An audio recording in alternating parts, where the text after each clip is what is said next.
The Washington, D.C. region SCCA iRacing League continues their Skip Barber Championship tonight at Michelin Raceway Road, Atlanta. Welcome to SimTV. My name is Kyle Heyer, joined by Finian DeCuna tonight. Finian, we've got a 15 and a 20-minute race on tap for this evening. Almost 40 cars here tonight in the Formula 2000 Skip Barber machine. This racetrack is one of the American classics. Lots of elevation change, a lot of narrow sections, and a lot of big, tall curbs. What do you expect out of the racing tonight? I expect some really good racing. We saw quite a bit of good racing at Watkins Glen. Very hectic for both events that we ran last week. And it was so hectic to the fact that Richard Spicer was able to keep have the lead. Correction, Ryan Maloney. We went Maloney, over that last week. It's going to be hard to retrain our brains, but Ryan Maloney is now the points leader as the way things have worked out there. So Maloney, 95 points over DJ Alessandrini by 11, which is an interesting place for Alessandrini to be. He's not usually chasing somebody in the standings tonight, so I think his goal is a little bit different than it has been in weeks past.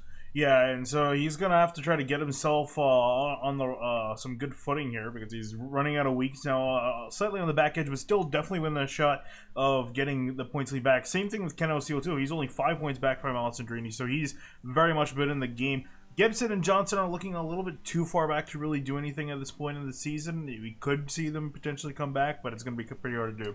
Let's take a look at the racetrack we're at tonight, Finian. It's Michelin Raceway Road, Atlanta, and this is one of the American classics. As I said, it's one of those racetracks that was built a couple decades ago, and man, is it a fantastic racetrack. 2.54 miles around here, and turn number one, flat out, almost in these cars. Fourth gear, maybe even fifth if you're going fast enough, up the hill towards turn two, and then the right-hander over turn three, a big jump over the curbs, then down the hill through the S's. Yeah, you can see the elevation change on your screen there through the S's, the rhythm section of this track. You got to nail each corner to really get the most out of your lap. Otherwise, if you just miss one corner, that section's going to throw you off. And then out of turn 5, you've seen a lot of guys catch grass, and then down to turn 6. Yeah, turn 6 and 7, two right-handers that are fairly similar, but 7 is probably the most important corner on this racetrack because it sets you up for an uphill, long straightaway. This thing is several thousand feet long, brings you down to the best passing zone on the racetrack, turns 10A and 10B. And 10A and 10B, and that's, I think, turn 10 is probably going to be the most the place where we see the most passes tonight due to just the draft and the hole that these cars punch through the air. A lot of guys are able to get a runs on each other, so that's going to be a big passing opportunity. And then up through turn 11, over, and then down the hill back again. And then you get back to the start-finish line, completing your lap at Road Atlanta. Yeah, it's like dropping off a cliff when you head down through turn 12. And again, the S's, we talked about the elevation change. There it is there. Let's head over and take a look at qualifying right now because it's been underway for about 8.5 minutes now. And DJ Alessandrini, who is warming up his tires very vigorously on his outlap, he's only gone 5th quick. Paul Gibson, Evan Schickel, Ryan Maloney, Ken O'Seal, all quicker than him. But I will say that the gaps between cars, all about 1/10 of a second or less between the front 10.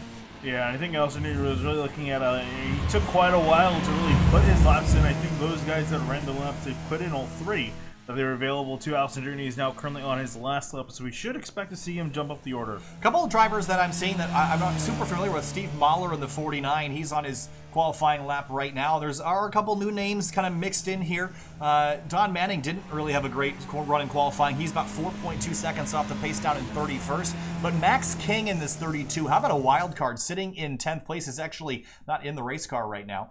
But 10th place, only 7/10 off the lead. And when we talk about the draft here, Finian, how much is it worth? It's a couple seconds a lap easily when you get down to the green flag. So I'm not sure that anyone within the top 15 doesn't have a chance. I think everyone does if they play the draft right. Yeah, and I think it's going to be a very big effect. Not too much on the first part of the lap, but definitely in the second part. Looks like a Nicholas Johnson coming through the final sector of the track. And I do expect him to pick up a little bit. His best right now is a 136.996. He should be in the mid to low 136s this time through based on his pace in weeks past across the line.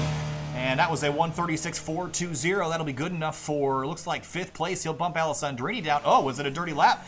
Didn't look like it registered. Yeah, no, it registered him making that lap, but it's not going to count for qualifying, so he's going to be still back in 12, which is unfortunate because you were saying that would have been good enough for 5th place. Yeah, he'll have to start back in P12 as we mentioned. So 10 laps, this race will be about 15 minutes long. And we'll head down to the racetrack and take a look at our starting lineup here in just a moment because we're going to get rolling relatively quickly. We do have a pace lap, but race 2 again will be standing start as has been the practice. But Rolling start for race number 1. Let's roll through our starting lineup tonight. On the front row, Paul Gibson in his number 31. He's been mighty quick so far. He'll start alongside Evan Schickel, who's been also very fast lately, in his number 33. Yeah, then moving on back to row number 2 in third place, we got Ryan Maloney in the 15. Again, we're points leader into tonight. Ken Osceola, the man trying to chase him down in 4th. Next, Jim. Row number 3 in 5th place on the inside, DJ Alessandrini. We expect him to be battling up at the front in his number 61. Second in the points, he's 11 back from the points leader. Lex Kuracek in the 19 is on the outside of row number 3. Moving on to 7th place, we got Andrew Chow sitting in the 29 car, and then rounding out row 4, David Alessi in 8th place in the 34 car. In row number 5, Paul Darling, the 155, a little bit disappointed perhaps in that qualifying effort. He'll start alongside Max King in the number 32 in 10th. Moving back to row 6 and 11th place, you got Kyle Herbst starting in the 89 car. Next to him, Nicholas Johnson, who we saw was trying to get that qualifying lap in. Definitely has the pace, but is going to be starting around midfield in 12th. In 13th, Mark Labance in the number 10, and Sean Cromwell in the number 3. He rolls off 14th on the outside of row number 7. Moving on to row 8, we got Greg Obadia in the 66 car, and he's going to be starting next to Kevin Zhu in 16th place in the 243 car. Will Robbins in the number 12 will start 17th alongside Khalil Natirbov in the number 20. He'll roll off P18 tonight. And rounding out your top 20 in 19th, we got Tal Sadiq sitting in the 5 car. Next to him, Larry McLeod in the 133, starting very deep in the field. Yeah, not a great effort for McLeod in qualifying. I'm sure he'll finish a lot higher than that, but stay out of trouble. Dennis Barrett in the 2 rolls off 21st alongside Michael Shea in the 78. Then back in 23rd place, we got Devin McEwen in. Is that Yep, that's right. In the 13 car, and the next to him, Nick Babbitt in the 41. We starting in 24th. P25, Josh Cadenau in the number 18. Is it? It is Cadenau. I think I said Cadenau last season was correct. And Chris Shieldsmith rolls off 26th in the 044. We're going back to 27. We got Edo Waxman in the 35 car, and then next to him in 28, we David Stern in the 17. 29th, Richard Rahman in the number 11, and Christopher Moody in the 36 car rolls off 30th tonight. We're getting down to the last couple rows here, Finian. Who's going to finish out the field? We got Don Manning lining up in the 92 in 31st. Next to him in 32nd, Thomas Lee in the 30. 33rd, Steve Mahler in the 49, Francois Brou in 34th in the number 69 car. A lot of work to do for Brou tonight. Moving back into 35th, we got Alan Claffey in the 39 car. Next to him, Louis Alessi in the 43, starting in 36th. And that will wrap up the rest of the field here. Let's take a look at our conditions for this first race. 66 in the air, 79 degrees Fahrenheit on the racetrack, about 8:30 in the morning here at Michelin Raceway Road, Atlanta. At 2.5 miles of racetrack, we'll be racing for about 15 minutes. That puts our lap estimate at about 10. And let me tell you, the start of this race is going to be as frantic as they come, especially Watkins Glen. You had a pretty good sight line up until you got to the top of the S's. You're going to be blind all the way up to turn 3 here on the starts, so you have to be careful on the race starts. When you get out of turn 7 for the first time, you're probably in the safe zone. That first part of the lap, though, be very careful. Coming out of turn number 11 and 12, the pace car is going to peel off. That yellow number 31, that's Paul Gibson. He's going to lead them down to the green flag. Green flag flies, and we're racing at Michelin Raceway Road, Atlanta for the Washington, D.C. Region SCCA iRacing League.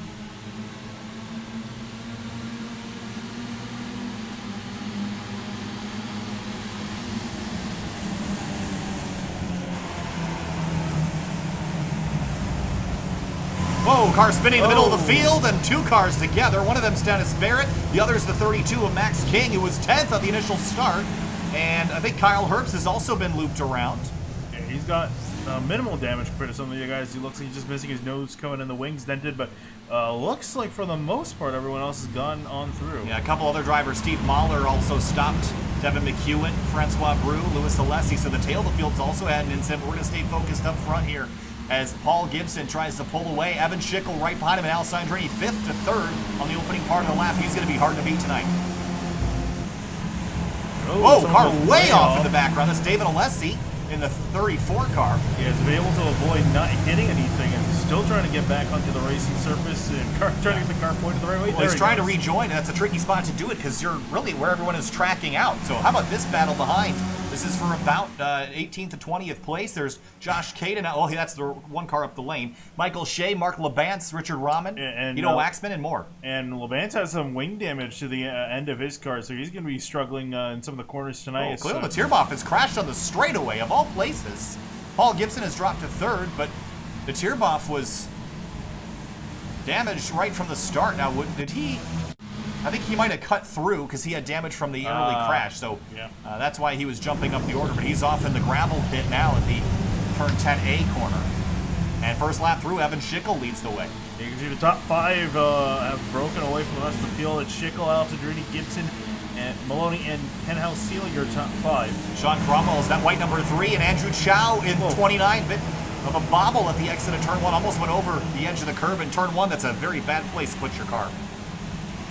See the 66 of Obedi is able to clear the spot and take it through. Someone nailed a cone. A couple cones went sailing there at the top of turn 3. And the field is beginning to spread out into distinct groups. I thought we'd see a bit closer of a main group, a bit bigger of a main group, but you kind of separated out. The front two starting to pull away. It's Alessandrini and Schickel. McLaren versus Red Bull up in the front. Classic battle.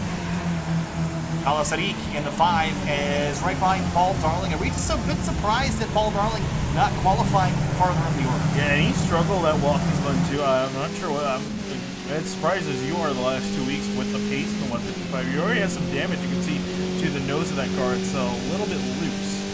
And just shaking slightly, so he might have gotten into somebody. Meanwhile, up at the front, Alessandrini down into turn 10 on the outside will complete the pass for the lead. Gibson drafts right back up to Schickel. Oh, contact! And Schickel's going to spin.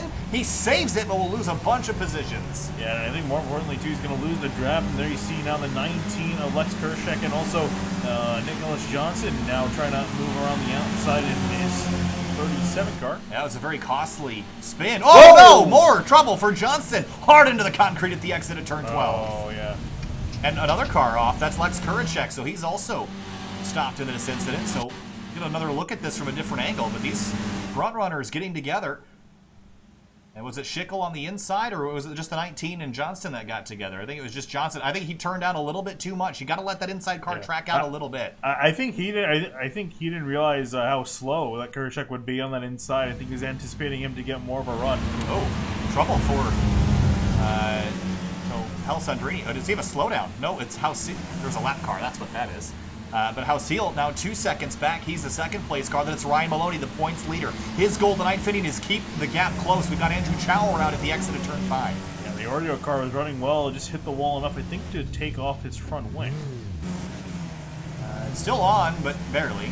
Let's take a look exactly how this happened. This might have just been a single car incident. It was already loose when he turned in, got over the edge, and you said this was going to happen, and it did. Yeah, tracking out to the sand. Just tapped the wall, so not a whole lot of damage on that race car.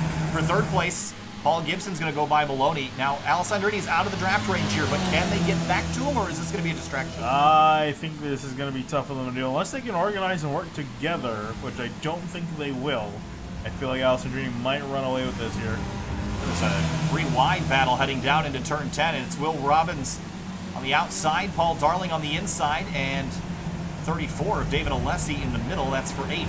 Yeah, Alessi not able to get the run off the corner. There goes Darling, and now also to the inside. Ooh. To 12, Will Robbins. Robbins going to back out. And Robbins actually Darling's going to get the spot. Got some grass on the inside of turn 11. Was way down there. And it's really hard to see where the edge of the racetrack is over the crest of that hill, especially because you're under a tunnel or your sight lines are not great to begin with. Going down into turn 1. Darling now beginning to climb forward, but still has a lot of work to do if he wants to get himself inside the top 5.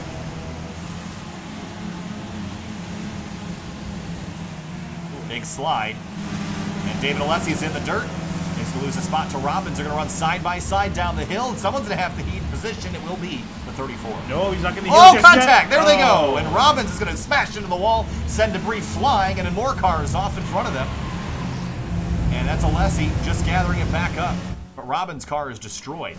Yeah, he took a massive light to that wall. Looks like Alessi's car is all right. Yeah, that was one of those situations where this is never going to work running side by side like this. Set in the 12. That was a vicious impact. And of course we saw the aftermath of that situation. So Alessandrini has extended his lead to 2.6, and Ken Alseal and Gibson, I'm not sure if they've given up just yet, but they might have to. They're losing a lot of time right now, battling amongst themselves. Yeah, no, I think that they've pretty much decided that it's not worth trying to work together to go back up to the front. I think they figured, this is going to be a race for second place now. As I say that, here comes Ryan Maloney trying to get the spot from Paul Gibson.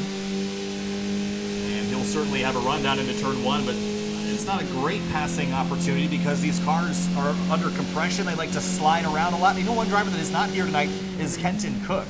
So that's an interesting absence considering his spot in the point standings. He is currently 6th.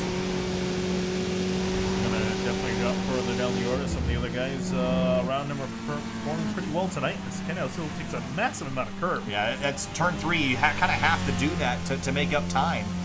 He's getting a little bit greedy. How about this battle? There's Nicholas Johnson with the nose missing off that race car, battling Andrew Chow, and Don Manning, who started way at the tail of the field, 31st up to 20th so far for the 92. Yeah, so there's a chance to gain a few more spots and keep this thing going in the right direction. Slow car leaving pit lane, and as far as I can tell, might be Lewis Lawson. No, it's Zoo. Yes, the 243, and he was also 10th in the standings. This was not a good race for him either. Now, for Ryan Maloney, he's currently leading the points by 11 over Alessandrini. His goal tonight is really just to finish at, keep DJ at bay, because we only have a couple rounds left here, Finian. So if I'm Maloney, I'm not going to crash myself trying to beat Alessandrini, but I'm going to try to keep myself close if I can. I think really for him, the goal should be to definitely try to beat Ken Alseal, although Ken Alseal, as they say, that he's starting to break away from Gibson and Maloney, so he's running a 136 flat. Cut the corner quite and he's a making bit. Time. He's gained about a second on Alessandrini this lap, but he's closed up to 1.4 seconds up to the leader. I'm amazed that was not a corner cut. He took a massive amount. You can cut that quite a bit. It's really hard to not get too greedy with that. There's all sorts of battles going on midfield now. How about Grego Badia following on the outside of him? Oh, and Ken Alseal did get a penalty. Oh, did he? Yeah. Had to slow up. Yeah, I was going to say if he didn't. I wasn't really paying attention that closely, but it was quite a lot. Let's take a look from maybe up above. This will give us a better perspective on it. And of course, automatic race control on the apexes of these corners, and yeah, he got that really was pretty greedy. And all that time that he just made up, he's gonna have to give up. Gibson is still a little closer than he was a couple laps ago, but I fear that Alseal is really the only one that can keep pace with Alessandro. That being said, though, Alessandro is starting to catch some lap traffic and a decent amount. Oh, and a pile of smoke on the front straightaway. Don Manning destroyed, absolutely obliterated. What happened here? I think he's by himself. Did he just track out a little bit? Yeah, I got in the dirt, and this is gonna be a hard hit. Oh man, car just disintegrated.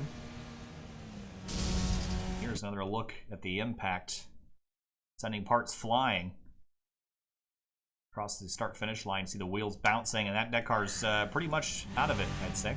A Peugeot engine in that car. Paul Darling on the back straightaway. It's got Tala Sadiq right in behind him. This is a battle for 7th place. Yeah, you can see that Sadiq actually backed out of the run, it seems. He's not going to pursue a pass this time. A little bit of wing damage on the left front of that car. These cars don't rely on downforce a whole lot, so it's not really going to matter. As long as you have the wing, I think, is more important. Yeah. If it has damage. Oh, and Darling's out over the edge of the curb just a bit too much. Maloney and Alseal side by side. They dropped an entire second to Alessandrini, who just ran a 1:35.7 by himself, which is by far the fastest lap that we've seen. So he continues to set the pace out front. Yeah, a pair of lap cars up ahead, but it doesn't look like he's showing any signs of slowing down. But it's Ryan Maloney exactly probably where he wants to be, within grasp of Alessandrini, at least in second place. I think really this should be the goal for him to finish in second. Yeah, second place it wouldn't be a bad result. I think that's what he's focused on. Yeah, he would only lose 3 points to Alessandrini. That's not too shabby with a granted. He's still got a whole Alseal way out wide over the edge of the curb. Wow, he's pushing the limits. Yeah, he's got a whole lot of Alseal and Gibson to keep this spot though, and they're definitely not going to rest, especially since they're going to have the draft on this next straightaway. It's all about how you hit turn 7. Getting right down that apex, a little bit of curve for Maloney back on throttle, and tracking way out. And here comes the run. He can't do anything. He's a sitting duck at this point. There goes Ken Alseal, and where's Gibson going to go? He's going to get a massive slipstream. We'll see if Gibson just kind of hangs on for now. He might just sit here, or he could go 3 wide. I think they've given up on catching DJ. 4 seconds now. That gap closing. He's going to go to there. He goes 3 wide to turn 10. Oh boy! Someone's going to have to give. We saw collisions with the front runners already. Looks like Maloney's going to back out of it. Oh, bit of a lock up there into the corner. And Gibson and Maloney side by side as they head up the hill towards 11. And Maloney now trying to fight with Gibson out of turn 10B, now through 11 and then 12. Larry McLeod in the number 133. We documented his poor start position tonight. He's gained 11 spots en route to his 9th place running order right now. He's a little ways back from Talas Hadik, but this is still a really solid climb up the order for the 133. Dennis Barrett as well. I thought he was in the early collision, but I think that was Kyle Herbst in the same livery. Yeah. Because I don't really see any damage on this race car. He's gone up. And he definitely, as you're saying, he definitely would not be in 11th if he had damage or had a pit. He would have lost so much time. So I think he was near the collision, but wasn't in it. It was the Kyle Herbst machine that was involved in that. David Stern, 28th to 13th. How about that climb? Guido Waxman, same thing, 27th to 14th. Michael Shea, 22nd to 15th. Yeah, you can see a lot of the guys that have benefited from some of the guys towards the front of the field making errors and making mistakes. As I say that, Nicholas Johnson putting a wheel out on the grass in turn 1. And trying to recover what little he can from this race after the collision in turn 12. Check in on where the closest battle is right now. It looks like it's 13th place. It's David Stern in the 17. That's that blue car. Guido Waxman and Michael Shea right behind him.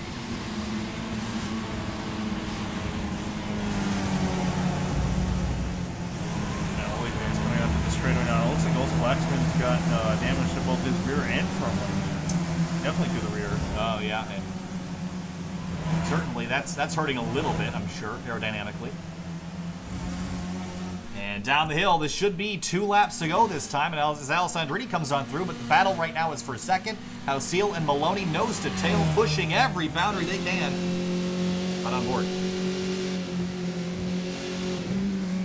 If I'm Maloney, I think this is probably the best place to be. Jensen has had off or something because he's dropped early behind Evan Schickel. Yeah, his lap was actually recorded. His last lap was not recorded, so that tells me it was a slowdown.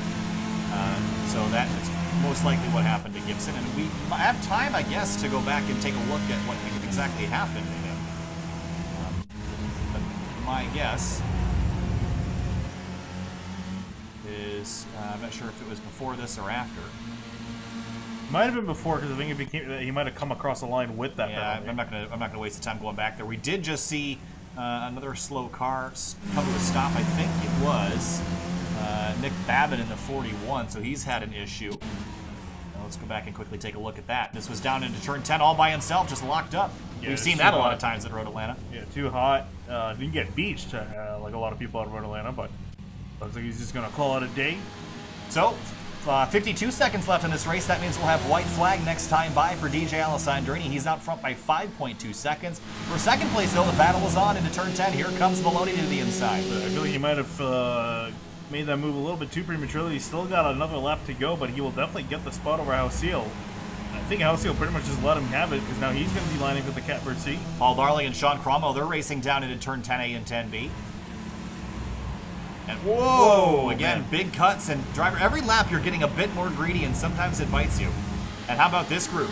This is a cluster of cars. Whoa, a big move for, I believe that is Caden? Oh, no, it's might be a lap down. Stern? I think that's... It's a 20 car, Gloom Latirboff for the blue car, who is not currently in this battle. About 3 cars with that same paint scheme. Yeah. So white flag flies for Alessandrini, and where is he? He's down at the bottom of the hill here. Yeah, he's got absolutely no competition. There's Alessandrini through the frame, and now here comes Ryan Maloney and Ken Hausiel now out of turn 5. And David Stern leading a group into turn 1 that's got Barrett, Waxman, Shea all together. Richard Robbins at the front of this group in that white number 11. We'll see if he can hang on. And if someone can time the run right, they can definitely make a lot of position, although it looked like Dennis Barrett went a little bit wide in 3. Now here comes Guido Waxman now. We've seen this one too many times tonight where they have contact down through the hill. And there it is again, same thing, but they're going to try to hang on to it. And they will. Wow, that was excellent driving. Excellent recovery. Take note for race 2, the S is not really a great passing opportunity. No, definitely not. These cars very much single lane through there, and here comes the race for second place now between Hausiel and Maloney. Who's braver on the brakes? Side by side, Hausil on driver's right, Maloney on driver's left. Big cut. That's going to be a slowdown for almost certainly. Evan Schickel is way back. I'm not sure if he'll have time to get there, but Alessandrini wins race number 1. Hausil's going to come on down. You see Maloney already giving up some time here. And he has to give it up before he gets to the line. Otherwise, he's going to get a black flag and lose more time. Yeah, he should have gotten it complete. We'll wait for the results to finish to see if that's actually where he was scored. Darling will end up in, I believe, 5th or 6th place here. Gibson 5th, Darling 6th. And the group we were just watching coming down into turn 10. Barrett's going to climb the hill. A good run on, that's the 20. That's Khalil Jerboff, so he's a lap down car, not for position. David Alessi 9th. McLeod in 10th after starting back in 20th. That was a great climb.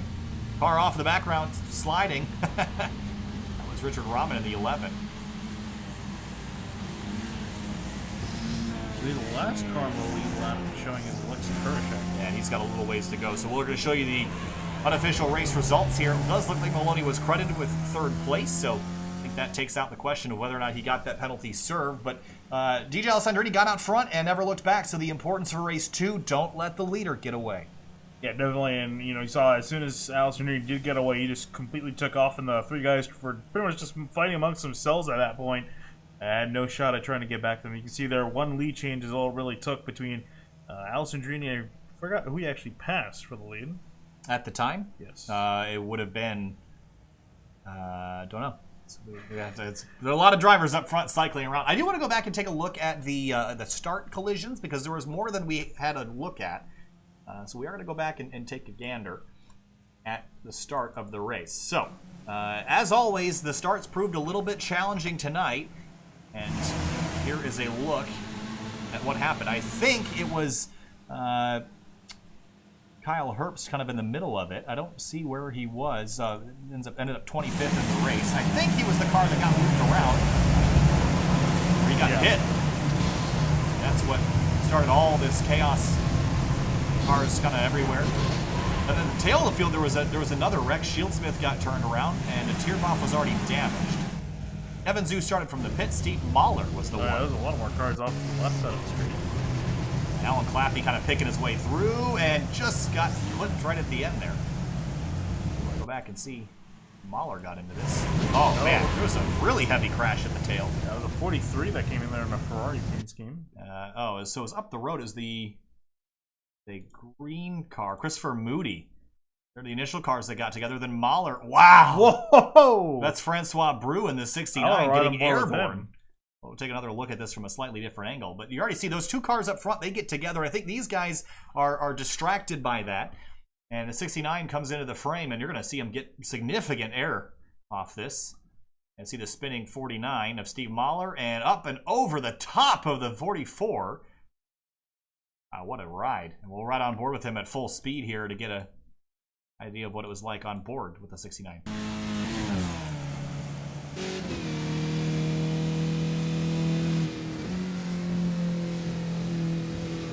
And try to aim for the inside, but that was going to be bad either way. Parts and pieces flying and lots of cars disabled. One more last look at your results before we jump to break, but it was Alessandrini at the top of the podium. Hausil and Maloney, runners up in that one. Maloney, again, your points leader. Can he maintain it through race number 2? You're going to find out in just a few minutes. Stay with us. We'll be right back.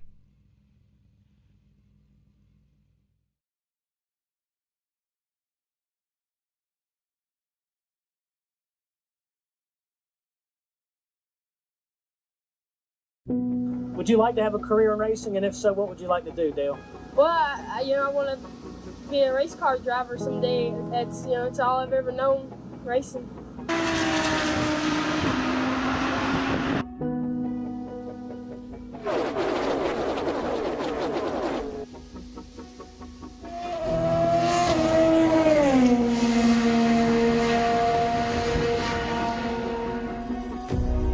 What did you want to be when you grew up?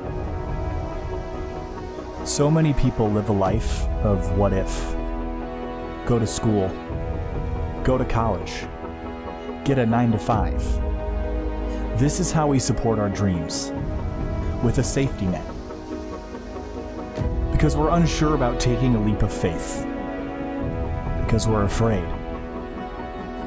As we grow, we cross things off our list of dreams. We cut them down, make them realistic. Having control of things is reassuring.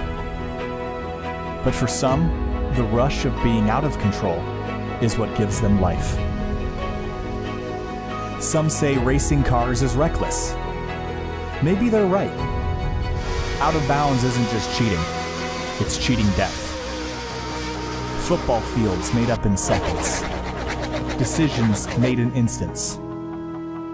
For the people that climb behind the wheel of these cars, they're not driving it. They become part of it. It's an extension of the body. As a child, I looked up to these people, faces hidden by helmets. The less you saw of the driver, the more believable it became that they were, in fact, just part of the machine. It's easy to forget that inside the cockpit is someone just like us, but with the mindset that fear is a motivation, not a barrier. But the reality is, race car drivers are not like us. They never cross anything off their list of dreams. They just keep writing more. Daytona. This is the finish of the Daytona 500. Side by side. Le Mans. Indianapolis.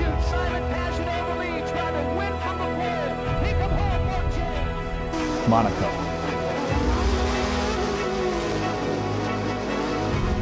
Places that used to be just places, now international symbols of victory.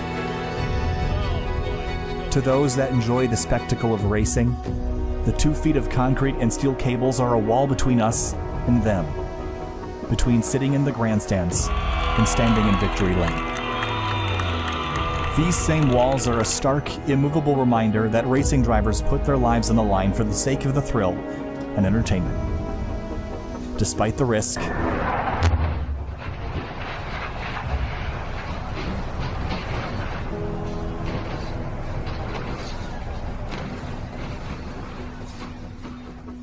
despite the heartbreak, despite the cost. There are some on the sidelines who are fascinated by the danger. They are fascinated by speed, fascinated by the undying desire to be just a little bit better. Their dreams erased by geography, finances, or the lack of a famous last name. There are some who once wished to be a race car driver, but aren't, because they didn't get the chance.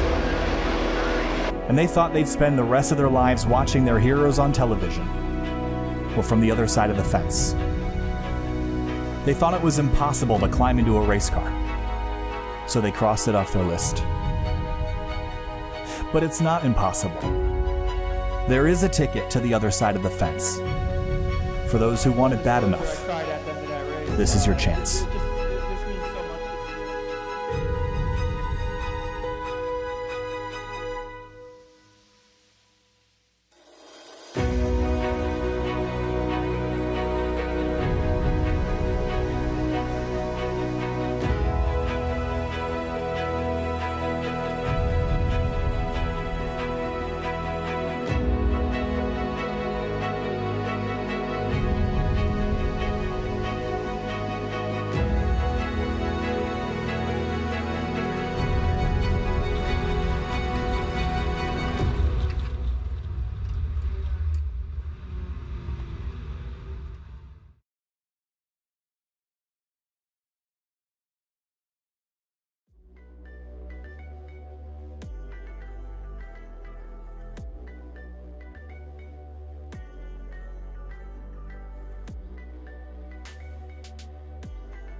Welcome back live to Sim TV in the Washington, D.C. region SCCA iRacing League. My name is Kyle Heyer, joined by Finney DeCuna tonight for our second of 2 races here at Michelin Raceway Road Atlanta. Race number 1, Finney, and the start of the race had a couple issues towards the back of the field, but at the end of the race it was DJ Alessandrini up at the top of the board. But Nicholas Johnson, one of the drivers that had some trouble as well. Do you think he rebounds in race number 2? I definitely think he can. I'm saying he needed to actually gain position still from where he started in race number 1. He'll be starting somewhere. Nope, you're good. There we go. Okay. I saw it sputtering. I got concerned. But yeah, if I'm not mistaken, he did finish somewhere along inside the top 10. I think, again, as we were talking about earlier, if you can stay with the leading pack or with the leaders, I think you're definitely going to be golden for a shot at winning this race, if not a solid top 5. But I think that's going to be the key thing to do, because we saw the pack get pretty separated pretty early on. Paul Darling, one of those drivers that perhaps we expected more out of, but the last couple weeks have not been kind to him at Watkins Glen or Road Atlanta. I think he's a lot better at the more technical tracks. This is basically a super speedway for these cars. So, you know, I'm not really confident that he's going to be a race-winning car this weekend, or this afternoon, but I am looking at Ryan Maloney as almost certainly the car to take home a checkered flag in race number 2, if it's not DJ or Ken Ausil again. Speaking of which, with DJ taking the win in race number 1 and Maloney finishing back in 3rd, the points gap between them now is 6 points between Maloney and Alessandrini, and then from Maloney to Ausil is 14 points. So it's looking to be more of a battle between DJ and Maloney, and after this week, we have only 2 races left in the season. And only one of them is a points round. No, two races. Sorry, you're right. Yeah, you can say it. I stole your thunder. Go for it. So next week we're heading to the Charlotte Roval, the newer one, where these guys will not completely die in the chicane. Although we do expect quite a bit of chaos with it, pretty much driving like a street course. Then after that we have a non-points round at Mid-Ohio in the newly released GT4 car, along with the TCR. So we're doing actual Michelin Pilot Challenge. And then we end the season off at New Jersey Motorsports Park for the finale. Absolutely. Let's take one last look at our race track for tonight. Michelin Raceway Road Atlanta, 2.5 miles, 12 corners. We went over it before race 1 rather, but we saw turn 1 be a trouble spot. We also saw some trouble down at the bottom towards turn 5. And this was not something I expected. These guys are trying to run side by side through there, Finney. Do you think they've learned something, or is it too valuable of a spot to have where you need to race side by side at the bottom of the hill? I think from what I've noticed is a lot of the guys are taking advantage of a driver makes a mistake up in turn 3. And I was talking about it earlier that it's pretty much a rhythm section. If you make a mistake up in turn 3, it's going to pretty much ruin your run down the hill. And I think drivers in behind are taking advantage of drivers making mistakes and trying to get the pass done before turn 5. But as we're seeing, trying to go side by side in a section, more or less single file is pretty hard to do. So there's one last look at the Road Atlanta racetrack, and we're going to run on it for 20 minutes in race number 2. We'll head back live as we got about 35 seconds left in warm-up. Drivers that you think are going to have a bad race this time? Do you think anybody else from the front? We saw Nicholas Johnson have trouble. Do you think someone else will get caught up in an incident, or do you think they'll make it through this time? I think you're going to see people definitely struggle with cold tires. We saw the similar thing happen to drivers at Watkins Glen. A lot of guys got caught out with the colder tires on the first lap. With the standing start now, they don't have a chance to put some sort of heat in them. So they're going to have to be careful. But we'll definitely see, I feel like we might see some more with the standing start, because especially at a track like this too, Watkins Glen, it kind of was the same as far as the start goes, because everyone was pretty much bunched up, whether it was rolling or standing. In Road Atlanta, pretty much everyone was separated by the final turn because they're accelerating down through a turn. So if you guys got separated and spread out, here these guys are going to be starting nose to tail to each other. So it's going to be a little bit more bunched up heading through the first few turns. Absolutely. So we're going to head down to the racetrack and take a look at our starting grid, and it's going to be, of course, set by the race 1 results. That puts Johnston all the way back, I believe, in 16th place for the start of this one. So he's got a lot of ground to make up to catch up with the leaders. But Evan Schickel, 4th place. This is a good start for him. If he can just stay up in this front pack, he's going to have a good shot to win this thing, too.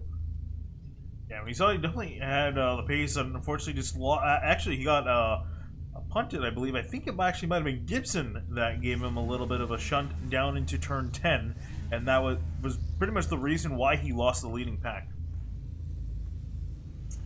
So, taking a look at our air temp, 71 degrees in the air, 104 on the racetrack fitting. That's pretty hot and toasty, a little bit slicker than it was in race 1. So we'll see if that has an effect on anything. And we're going to have about 35 cars lined up for the start of this race. Yeah, there's going to be some guys up by the bridge, I think, pretty much lining for the start. There's a lot of cars here. Here we go. Standing start for this race. It's Alessandrini and Ken Alciel on the front row. 20 minutes on the board here at Michelin Raceway Road Atlanta in round number 5 for the DC Region SCCA iRacing League season. Green flag in the air, and we're racing down towards turn 1.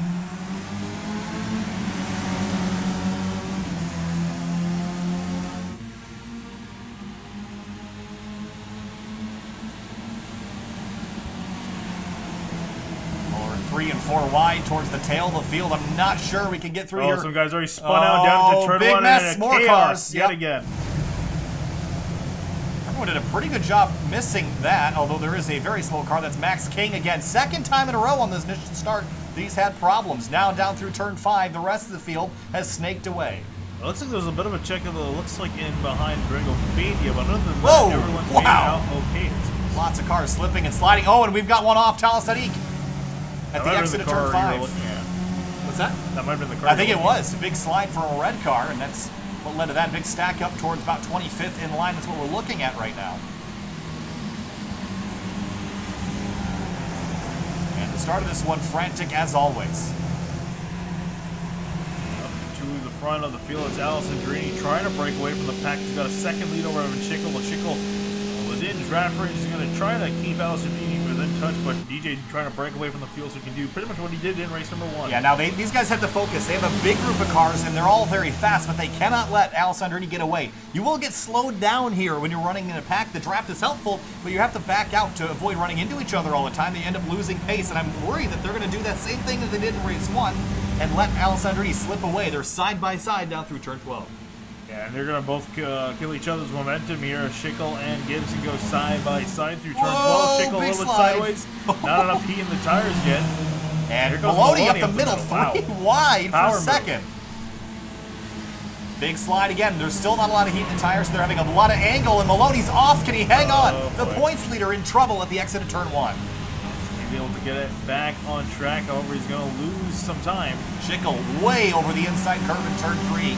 Looks legal. He'll be able to continue, but Alessandrini now free and clear of the draft again. 1.3 seconds. Herbst has trouble in turn 1. He's around, as is Christopher Moody in the 36. Both these drivers struggle. They've pretty much taken out on the first lap in race number 1. Yeah, same, very similar drivers involved here. Oh, that was Moody up the inside and clobbered somebody there. I think that was Don Manning. You're right about that. And Manning is just going to be totally victimized here. Just gets run off the track and into the wall hard.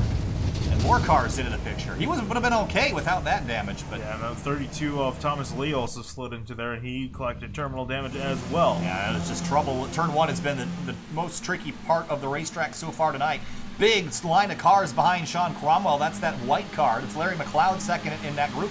Then Ryan Maloney, who's trying to get back up to the lead. But I think that chances for him to get back up front are quickly waning, so he has to be aggressive here. Yeah, he definitely has to get past as many cars as he can before the pack really starts to separate out. Then he loses chances to get any spots. But at this rate, he's going to lose the points lead, so he's got to be aggressive here. As we see the 34 of Leslie go a little bit wide in the final corner. Cloud side by side with Maloney. Pass complete for the number 17.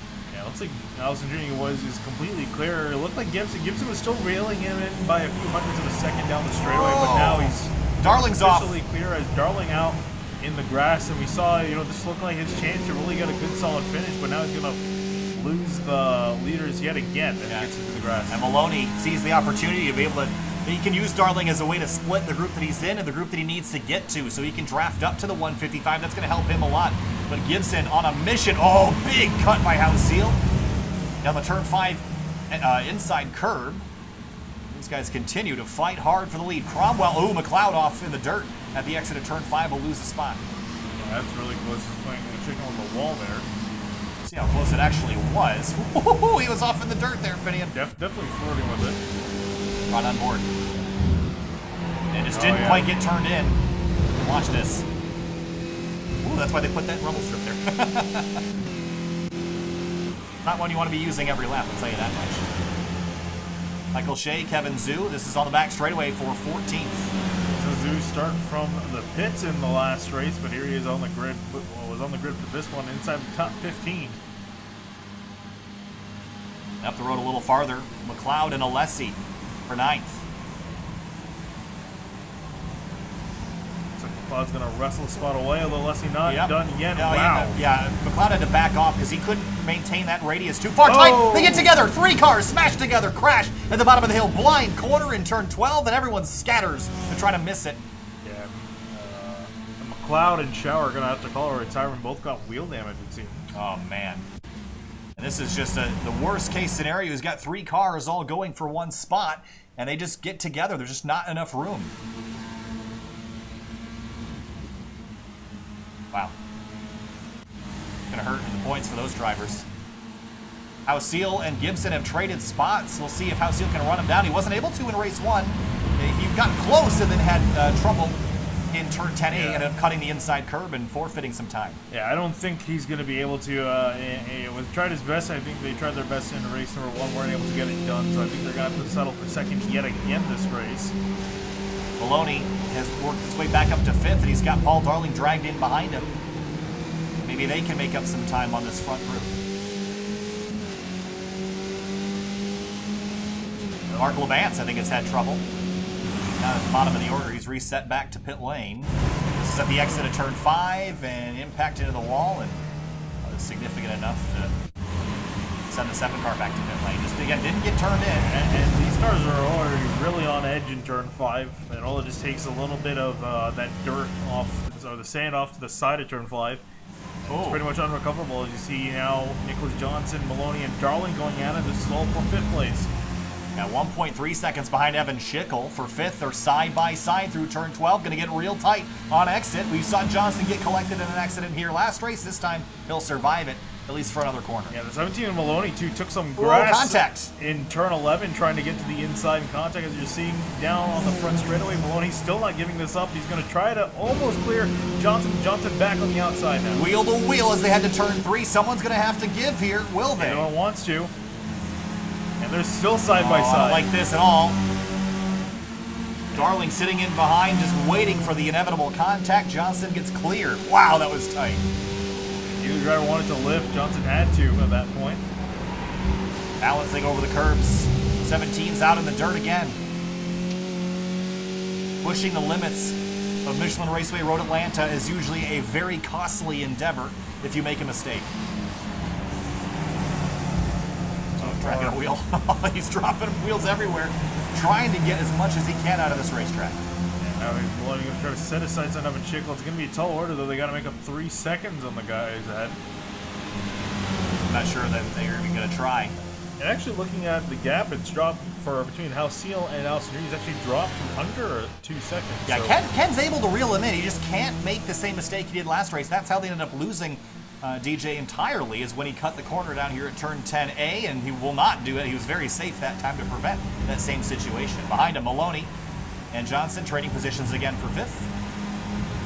And Johnson, a good run at corner exit. These guys continue their battle as they head down the hill. Yeah, they flip rolls this time by. Oh, inches between them. That was really risky, but somehow they get that done without wadding it up. Yeah, they've switched places this time by on the front straightaway, still side by side. It looks like Johnson's got a bit of an advantage. Oh, look at the correction on Maloney. Yeah. Big bobble. And I think Darling almost looked up the inside but thought better of it. He backed out of it. Now Maloney's going to try to build up a run on Johnson. A good run through turn 3. I'm going to set him up for the bottom of the hill. I don't think, if you're side by side heading into the S's, you can make it work, but you cannot make a move happen at the bottom of the S's without already being there. I mean, it's just not possible without setting yourself off track. Well, you're going to definitely be able to get a really solid run coming out of turn 7 this time by, as per usual. Ooh, I think something happened to Hausiel. He's dropped back in behind I wonder. They haven't lost a ton of time. Oh, they lost quite a bit of time. Oh, did they? Yeah, about a second almost. I wonder if this actually happened way back. This is at the exit of turn 12. And I think they just traded spots and just were slow. I mean, I think that's all that was. Yeah, They lost a second. The gap was down to 1.7 seconds. Yeah, they're going to continue to lose. They're still losing time now. Johnson and Maloney, look at this. They're still side by side. These guys can't figure out who wants to go first. Yeah, it looks like Maloney's gonna take a chance. He's gonna be the ones leading them down each turn 10.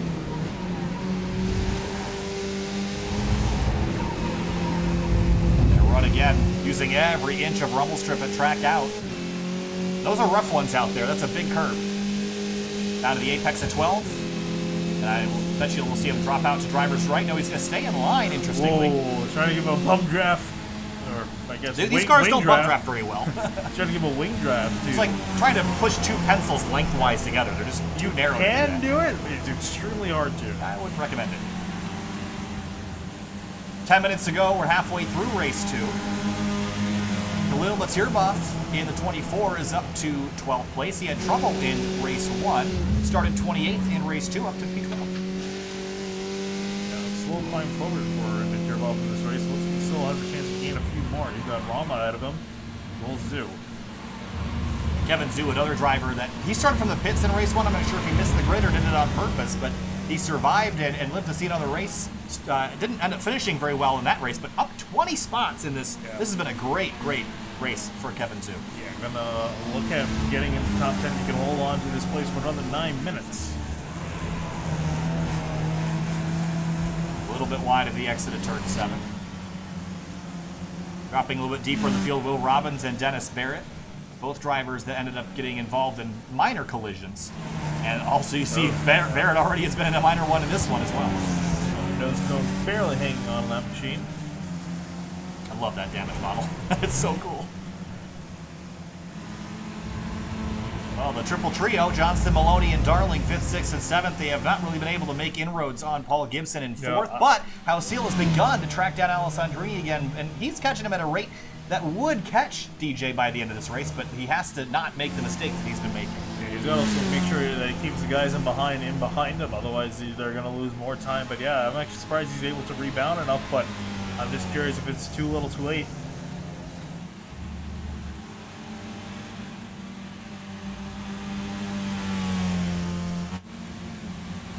These guys are going to be real sick of seeing each other after this one. Yeah, I would imagine, especially if they're trying to pass each other. Maloney looking to get another move done on Johnson. Wow, it's so rough. These curbs are not short, so every time you get your wheels up on them, it jerks the wheel out of your hands, and it's really threading the needle, because you have to use every inch of the racetrack, and you're using those curbs to balance the car in entry. If you get a little too much, you can send your car sideways. And you see how Maloney's backing up the corner? He's setting himself up for a run on the back straightaway.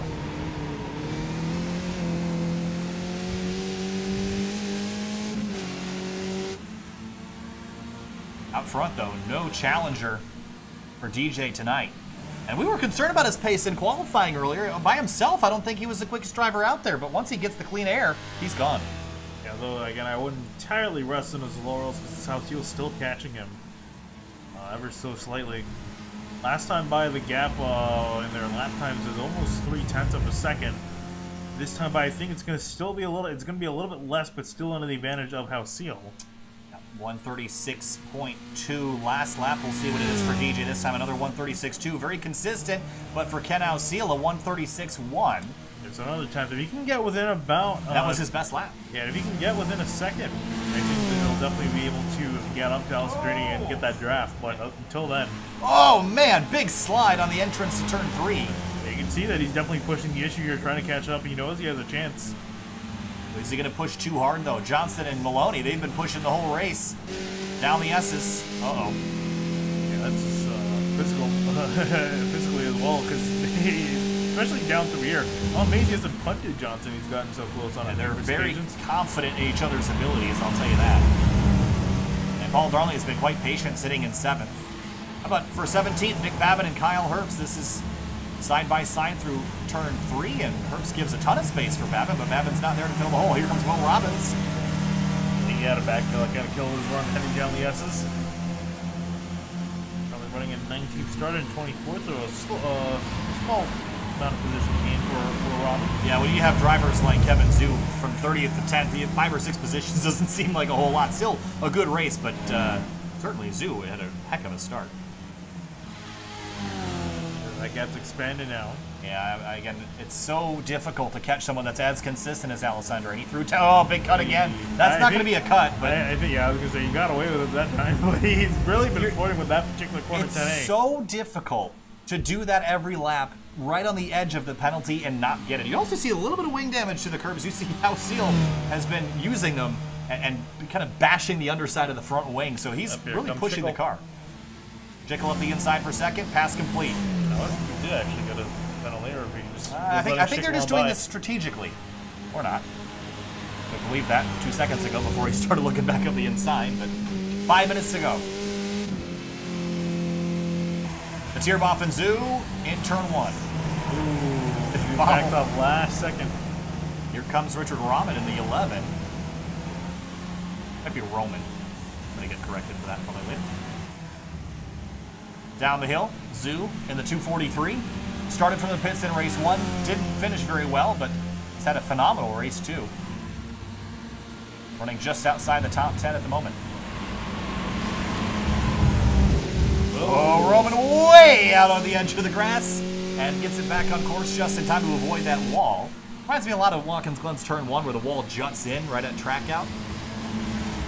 It pushes the issue. Schickel. Here comes how Seal now trying to make a move on Schickel. Both of them side by side. I think they're pretty much giving up on trying to get back at Alessandrini. Yeah, I think that's pretty much game over. And Maloney's still within range of, I think he'll have the points lead. It's going to be awful tight. I don't think Maloney. I think he's going to lose it. Well, he had 11-point lead. He was third in race 1, I think. Yeah, dropped back down to, I think, 5 points or 6 points. Oh, so yeah, it probably will transfer the lead. Yeah, it's a 6-point gap as they run. It's hard to defend from a driver that just goes out and wins everything in one night. Yeah, 6 points going into this particular race, race number 2. And with Maloney finishing down at 6, he's definitely going to give the lead back over to Alessandrini. I don't think Alessandrini's even held the lead in the point standings yet this season. I think Maloney's held it since the first race, so this will be the first time. This is kind of late in the season, a bit late for comfort for Alessandrini to get that points lead again. His winning record here on SimTV is unbelievable. Kyle Herbst has some nose damage on that car. Yeah, we were watching it earlier. I think he had the cone. It was damaged, and now it's gone. Might have roughed it up and dropped it off at some point, but Tierboff and Zoo still fighting for 10th place. And Johnson and Maloney still in line. I wonder where these guys will really start fighting, because they got an Ice Cube's chance in hell at catching up to Paul Gibson, so now it's just up to Johnson, Maloney, and Darling to decide who wants to finish in front of this group. That's a saying. It's a good one, too. But I think the actual saying is a snowball. Snowball's chance of Ice Cube. It's the same thing.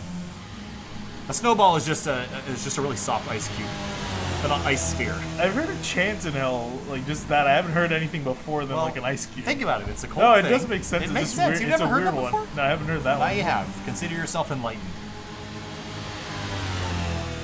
Cromwell on the inside. That's that white number 16. Lex Kuracek had a collision in race 1. Ended up finishing 21st, and he's going to grab the spot up to 8th. Still got Cromwell to deal with, though. But both those guys are going to be fighting for 8th place. We got 2 to go. Shea back to. I saw him real slow, and it was just because he was backing out of a bad situation. You saw the 243 of Kevin Zoo to his inside. He just pretty much stopped. Up front, next time by will be white flag for DJ Alessandrini. So about a lap and 3/4 to go. There's some lap traffic up the road that he might have to contend with. That's 1 through 4, then 5th through 7th, and 8th and 9th at the top of your screen. And then a large gap back to 10th. You can see everyone pretty much separated into groups. Not really a whole lot of single cars running around by themselves. And Tierboff is leading a 4-car tackle. Roman, Zoo, and Shea. And also Sadiq and Taylor.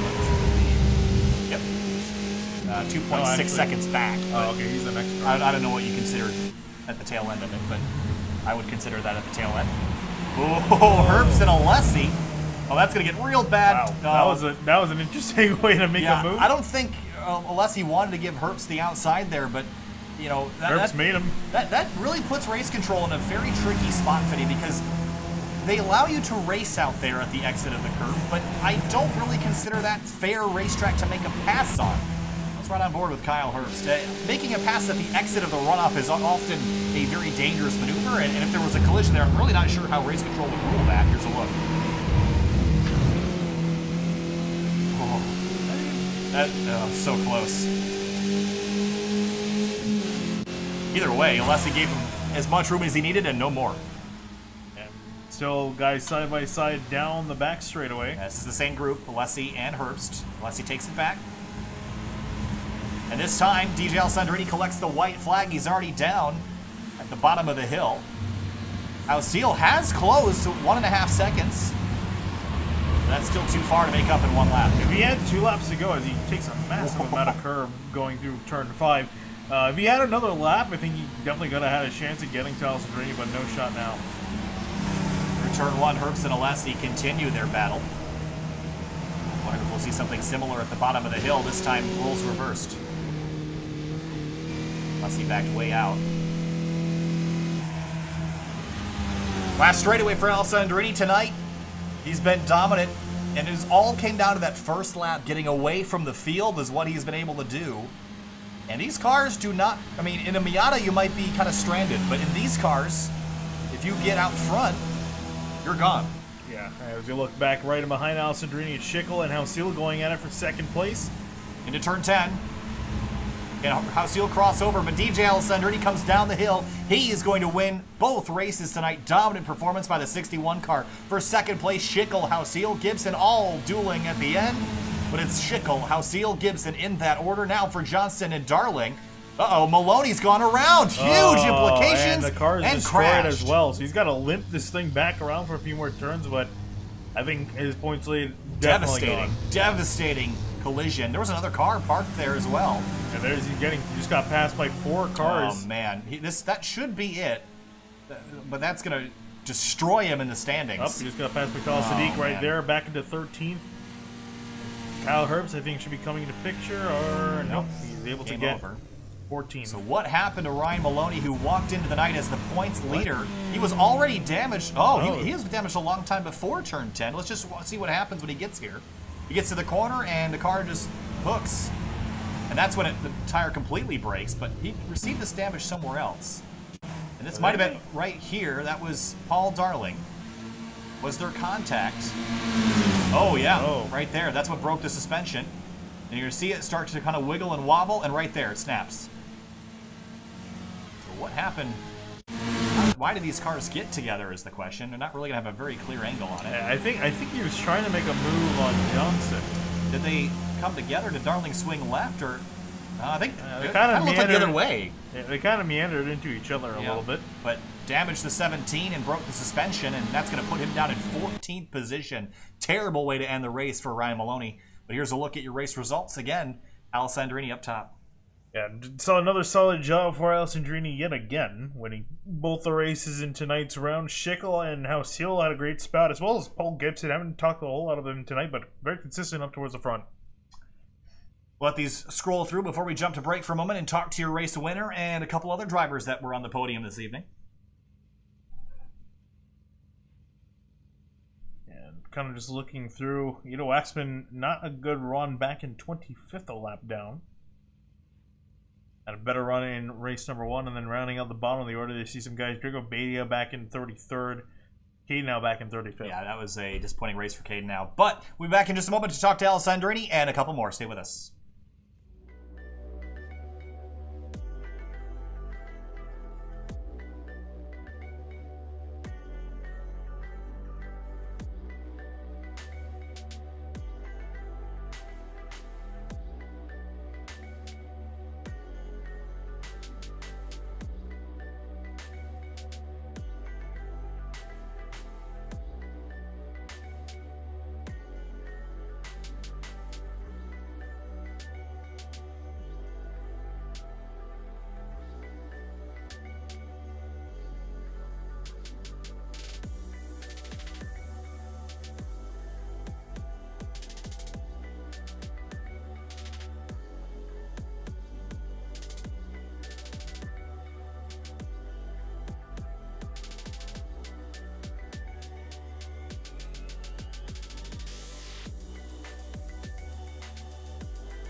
Welcome back live to. Oh, you got a little bit of an echo there, Kevin. I don't know if you got your speakers on or what something, but welcome back live to Sim TV. We're here now with Kevin Zhu, who finished 9th place tonight after starting in 30th. Kevin, walk us through your night and your climb forward after starting from the pits in race 1. Yeah, so starting from the pits in race 1 was a little bit unintentional. I made the grid and realized in the field and backed out and missed start. And then the first lap, someone took out the guy in front of me and pulled back on track, got in the way, and it was a mess. Second race went, really well, as you saw. First lap, I just got lucky and stayed out of the carnage, then ended up the first lap around 15th and just slowly worked my way up and just was battling for 10th with Richard and Khalil the whole race. And then on the, I think, turn 11, some guy in front went off and I ended up cinching 9th somehow, so... It seemed like tonight, turn 1 was really the trouble spot, especially on the race starts. Just walk us through the challenges of getting this car up to temperature and not sliding off the track in such a vulnerable corner. Yeah, really, turn 1, at least for me, is really difficult because it's you can't be not turning the whole time, but you still have to brake, and when the tires are cold, the rear really likes to come around through there. I saw, a lot of people went off in turn 1 in both races. Kevin, nice work tonight. 30th to 9th. That's one of the largest climbs we've seen all season. Congrats, and we'll see you next week. Thank you very much. All right, we're going to move on now to our second place finisher, Evan Schickel, tonight in race number 2. Evan, some wild battles, but it was Alessandrini that was a little bit too slippery. Just walk us through the chase and the battle you had with Ken, Paul, and more. Yeah, so Ken and I were working our hardest to try and catch up to him, but DJ was just really mistake-free for the most part, and we just, 10th by 10th, we're closing the gap, but couldn't quite get it done, so decided to have some fun amongst ourselves. This racetrack is pretty challenging, especially on cold tires and some of the higher downforce corners where these cars kind of slip and slide around on cold tires. What was the most challenging part for you tonight? Where were you searching for grip?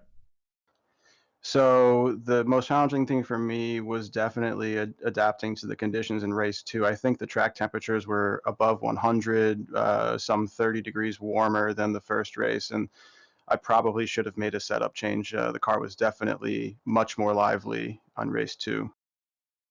Have a nice work tonight. Started 4th, finished 2nd. Just couldn't quite get up to DJ. Good luck next week. We'll see you around.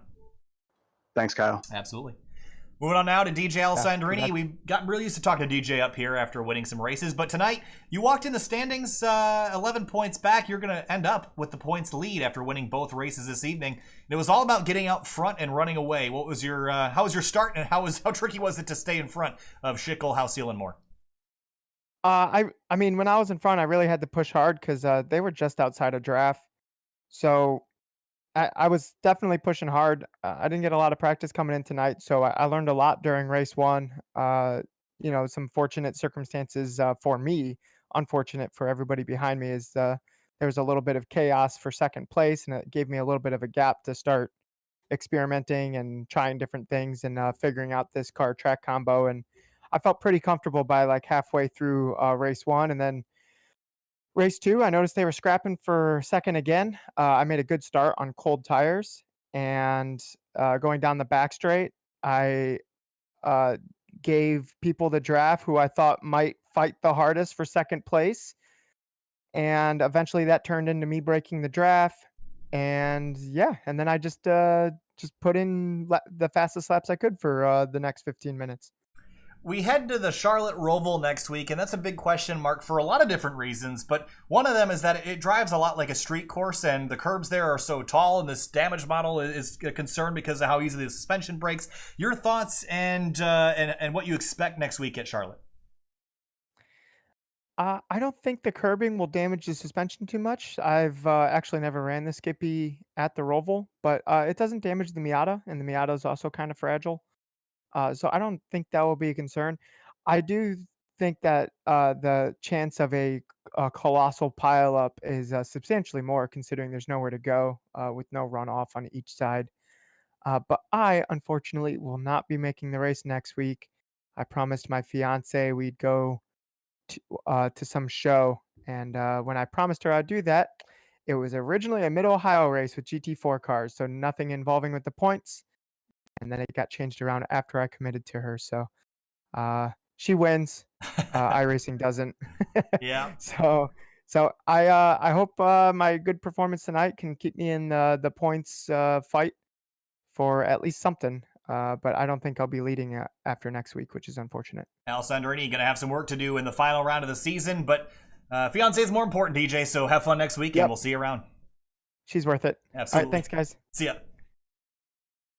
That's big news, Finian. The points leader will not make the next round. That's going to certainly change things up and pretty much throw everything we just talked about out the window. But tonight, some really good racing out there. Yeah, and if anything, I think that's probably going to end up handing over the lead of the points to Ken Alseal. Although, I would imagine that Ryan Maloney's still got a chance at it. Although he's really got to be on his A game the next 2 weeks to make up. That's going to do it for us tonight. Next on Sim TV, tomorrow night, 9 o'clock rather. 9 o'clock Eastern will be the Scars Ferrari Challenge. They'll be heading to Watkins Glen, home track here for Sim TV.